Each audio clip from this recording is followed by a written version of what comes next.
बकाये की मांग को लेकर एक बार फिर केंद्र और झारखंड सरकार आमने सामने। केंद्र सरकार ने कोयला रॉयल्टी और राजस्व मद में झारखंड के बकाये 1.36 लाख करोड़ की मांग खारिज कर दी है। इसको लेकर झारखंड में राजनीति गर्मा गई है। केंद्र और राज्य के बीच तनाव बढ़ गया है। झामुमो महासचिव सुप्रियो भट्टाचार्य ने कहा कि केंद्रीय वित्त राज्य मंत्री पंकज चौधरी ने जो जवाब दिया है उसमें कोल इंडस्ट्री का उल्लेख ही नहीं है। चौधरी ने चालाकी से 2021 से 22, 2022 से 23 और 2023 से 24 के जीएसटी, सेंट्रल असिस्टेंस और स्पेशल असिस्टेंस का डेटा बताकर बकाये से इनकार कर दिया है। उन्होंने कहा कि भू राजस्व विभाग ने कोल इंडिया को 15 दिनों के भीतर जवाब देने का अल्टीमेटम दिया है। अगर कोल इंडिया ने बकाया नहीं दिया तो हम राजमहल से राजहरा तक कोयला खदान नहीं चलने देंगे। कोयले का एक ढेला भी बाहर नहीं जाएगा। हम बकाया छोड़ने वाले नहीं हैं। उन्होंने कहा है कि भाजपा के मंत्री सांसद आज कहाँ हैं। हमने बता दिया है कि किस मद से कितना बकाया है। सुप्रियो के अनुसार मुख्यमंत्री हेमंत सोरेन द्वारा प्रधानमंत्री मोदी को लिखे पत्र में इसका पूरा डिटेल है। भूमि अधिग्रहण, कोल वॉश और सूद में कितना बकाया है। हमारे पक्ष में सुप्रीम कोर्ट की 9 सदस्यीय बेंच का आदेश आ चुका है। उसमें कहा गया कि रॉयल्टी टैक्स नहीं है।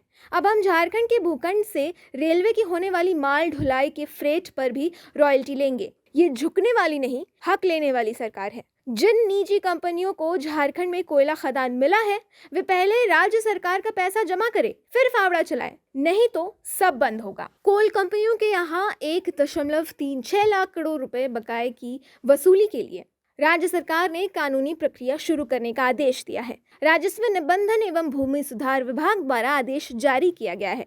भू राजस्व विभाग से विशेष सचिव को नोडल पदाधिकारी बनाया गया है। विशेष सचिव 15 दिनों के अंतराल पर भू राजस्व सचिव को विधिक कार्रवाई की प्रगति से अवगत कराएंगे। मुख्यमंत्री हेमंत सोरेन ने कहा कि हमारी मांग जायज है। राज्य के भाजपा सांसद भी बकाये की मांग के लिए केंद्र और संसद में आवाज बुलंद करें। मंगलवार को सोशल मीडिया पोस्ट में उन्होंने लिखा कि भाजपा सांसद से उम्मीद है कि वे आवाज बुलंद करेंगे। झारखंड के विकास के लिए ये बेहद जरूरी है। इधर राज्य सरकार 20 दिसंबर को राजस्थान के जैसलमेर में राज्यों के साथ केंद्रीय वित्त मंत्री निर्मला सीतारमण के होने वाली केंद्र प्री बजट मीटिंग में भी इस मांग को उठाएगी। वित्त मंत्री राधा कृष्ण किशोर राज्य की ओर से मेमोरेंडम रखेंगे। वित्त सचिव प्रशांत कुमार भी रहेंगे। राज्य सरकार केंद्र प्री बजट मीटिंग में याद दिलाएगी कि वर्ष 2022 में केंद्रीय वित्त मंत्री को सीएम हेमंत सोरेन ने उन बकाये के लिए उन्हें पत्र लिखा था। बैठक में वह पत्र भी पेश करेंगी। वॉश कोल्ड की रॉयल्टी मद से 2900 करोड़ और कॉमन कॉज जजमेंट के आधार पर 32,000 करोड़ बकाया है।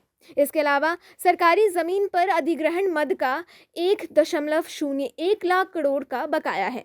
राज्य सरकार का स्टैंड है कि झारखंड में कोयले का उत्खनन एक महत्वपूर्ण आर्थिक गतिविधि है जिससे केंद्र सरकार को भारी राजस्व की प्राप्ति होगी। कोल कंपनियों द्वारा राज्य सरकार को भूमि के उपयोग के लिए मुआवजा दिए जाने का प्रावधान है। बिहार के निर्दलीय सांसद पप्पू यादव के लोकसभा में पूछे गए प्रश्न के जवाब में सोमवार को केंद्रीय वित्त राज्य मंत्री पंकज चौधरी ने संसद में कहा था कि कोयले से प्राप्त 1.4 लाख करोड़ रुपए की राजस्व के रूप में अर्जित कर झारखंड सरकार का कोई हिस्सा से केंद्र सरकार के पास न बकाया है न ही लंबित है। प्रदेश कांग्रेस अध्यक्ष केशव महतो कमलेश ने कहा है कि चुनाव हारने के बाद भाजपा निर्लज्जता की हद पार कर रही है। 1.36 लाख करोड़ रुपए बकाये की मांग ठुकराना केंद्र सरकार के मन में आए खोट को उजागर करता है। केंद्र सरकार झारखंड का पैसा हड़पने की कोशिश कर रहा है। बकाये के लिए सरकार कानूनी लड़ाई लड़ेगी। राज्य के अधिकारियों द्वारा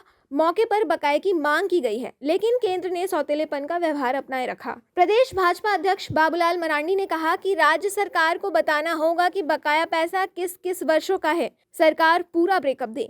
उस ब्रेकअप में वर्षवार और परियोजनावार बकाये का आंकड़ा होना चाहिए। अगर आंकड़ा सही हुआ तो हम भी केंद्र पर दबाव डालेंगे कि वह भुगतान करे। सरकार चाहे तो अखबारों में ब्रेकअप को छपवा सकती है। ऐसा हुआ तो सभी जान जाएंगे कि सही में बकाया कितना है।